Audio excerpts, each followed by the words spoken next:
काही सगळ्या माळ्याचा दोष आहे का? ते छड्या बाज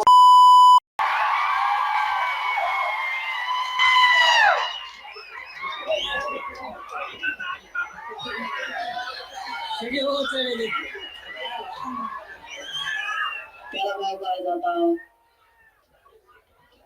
त्याला म्हशीमध्ये थोडे दिवस पाण्यात बांधायचं. त्याला मी बांधितो, थांबा तो मन नीट होणार रे, मी नीट व्हायणार रे. मग शरीर मला साथ द्यायला नाही, यांचा दम टाकाय मिले पाकाय लावले का नाही तिथे शिकवणे जाऊ शकता आम्हाला. लावले का नाही रे? मस्ती तज्ञाला घेऊन बसत याला काय झालं, त्याला काय झालं, एकच का बसलं, एकच का बसलं. कुळातच कम घेतले, बिगर कुळाचे कम घेतले, सगळं गॅस एकच कम लावलं. मग मराठीत आत गेले. आत बाहेर तरी करतो तो आहे ना, बाहेर तो आता इथून पुढं ज्या जातीचा माणूस बोलल त्याला ओबीसीचा नेता नाही म्हणायचा.